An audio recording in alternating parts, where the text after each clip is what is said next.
Okay, this time we're going to do a proof by induction on a summation. So notice they've used k already. So we're going to use in our p sub k statement, we're going to pick a different variable. Maybe we'll go with q or r. So we've already got our p sub n. I'm not going to write it again. I'm going to start with p sub 1. So in this we would say that the sum from k equals 1 to 1 of negative 1 to the k minus 1 times k squared. So hopefully that's going to be equal to negative 1 to the 1 minus 1, 1 times 1 plus 1 over 2. So on this side we're going to get negative 1 to the 0 times 1 squared. So of course that's going to be 1. And that's going to be equal to 1 times 2 over 2, which is true. So p sub 1 is true. Now we're going to assume, let's go with r. P sub r is true.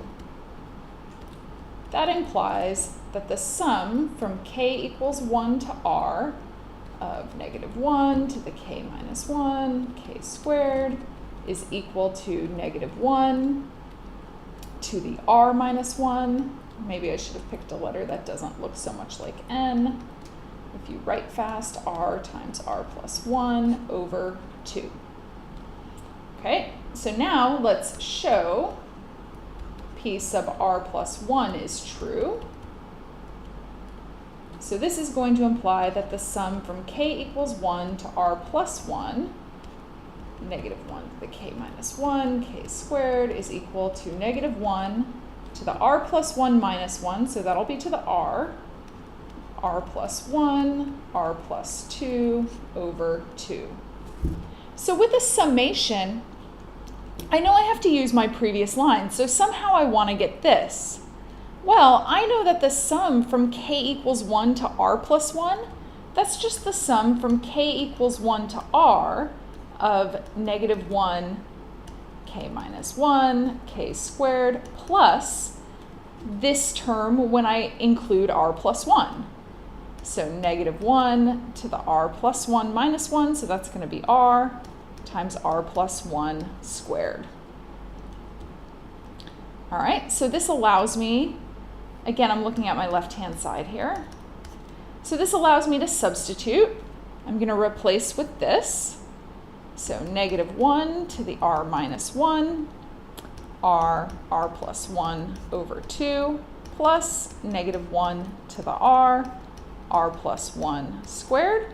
I want to simplify it and hope that it looks like this. In hoping that it looks like this, I'm going to start by factoring out negative 1 to the r.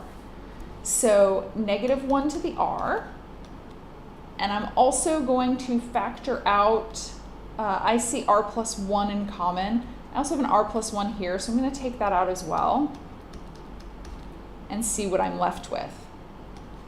So I'm left with, from this term, I'll have negative 1 to the negative 1 power, so 1 over negative 1.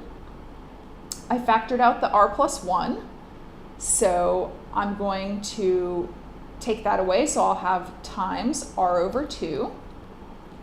Plus, I took out the negative 1 to the r. I took out one of these, so I'll have plus r plus 1.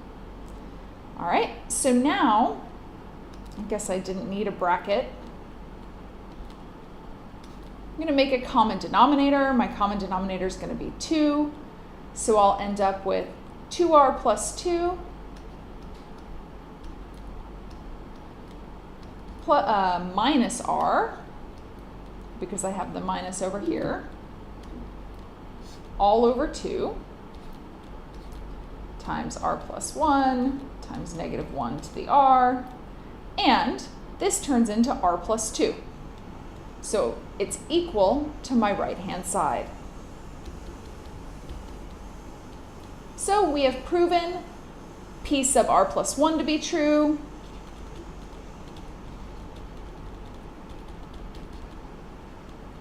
And p sub 1 was true. True. Then by mathematical induction, we know that p sub n is true for n element of natural numbers.